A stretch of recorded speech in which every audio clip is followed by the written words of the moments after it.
These are our ordering fractions, decimals, and percent notes. So we've already learned how to order fractions and how to order fractions and decimals. So today we're just adding in the percents because they are also a part of the whole. So 3 steps to ordering. The first one is going to be to convert all of the numbers into decimals.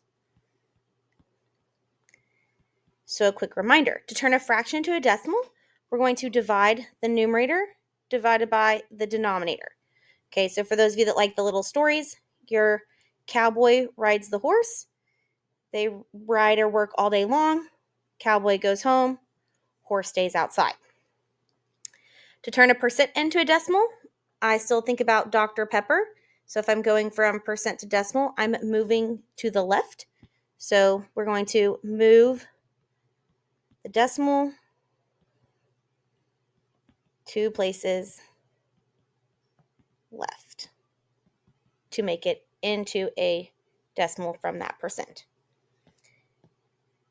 Step 2, we're going to line up the decimal points so that you can see them, like compare tenths to tenths and ones to ones, and fill in those empty spaces with zeros. And then pay attention to the question.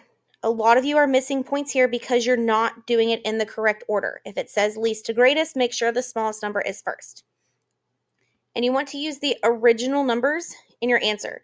So if it started as a fraction, you want to write the fraction in your answer. If it starts as a percent, you want to write the percent in your answer. So our first example right here, we want to order the numbers from least to greatest. That means we're going to start with our smallest number. Before we can do that, we need to turn them all into decimals. So up first is 5/8. So our numerator goes in, our denominator stays out.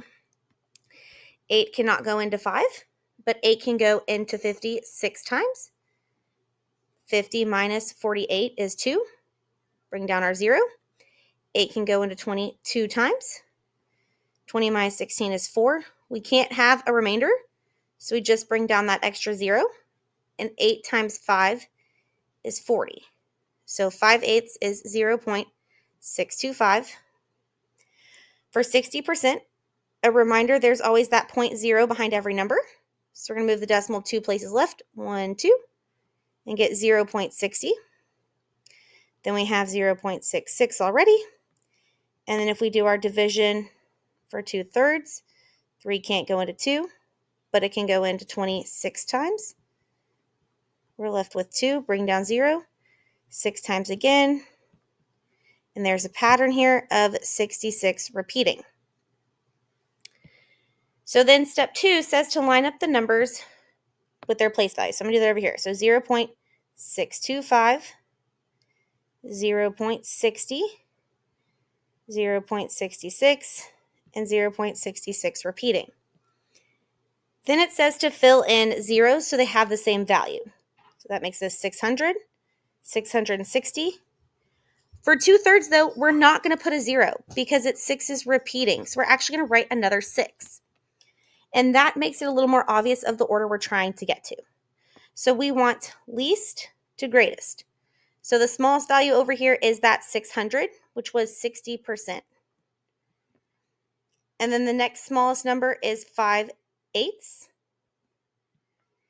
And then 0.66. And then 2/3 is the greatest value. Question B, we're going to repeat the same process. But this time the question wants greatest to least. So for 44.4, we're going to take that decimal point right there and move it 2 times to the left, 0.444. For 1 1/4, we know we're going to have 1 whole in front. And I know 1/4 as a decimal at this point is 0.25 because it's like a quarter. Our next number is already a decimal.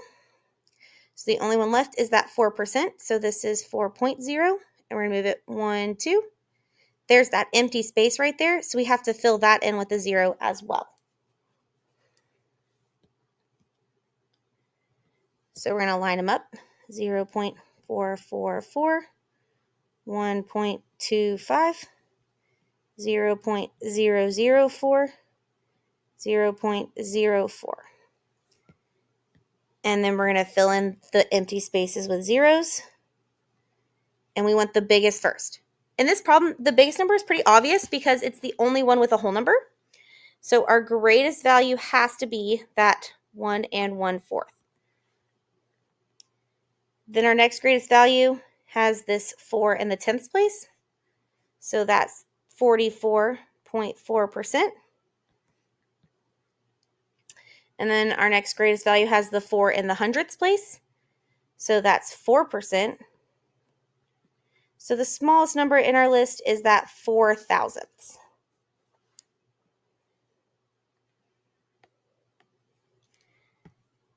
Same process, last question. This time we're going back to least to greatest. We want that smallest number in front. So at first we have to turn 1/8 into a decimal. 8 can go into 10 one time. 8 can go into 20 two times. And then 8 can go into 40 5 times. So 0.125. That 12% has 12.0. When we move the decimal 2 spaces left, we get 0.12. We have 0.1, 8.2, 1, 2, 0.082. We're going to line them up over here. 0.125, 0.12, 0.1, 0.082.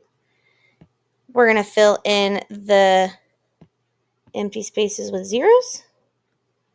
And we want the smallest number first. So our smallest number over here is that 100, which is the same as 1/10.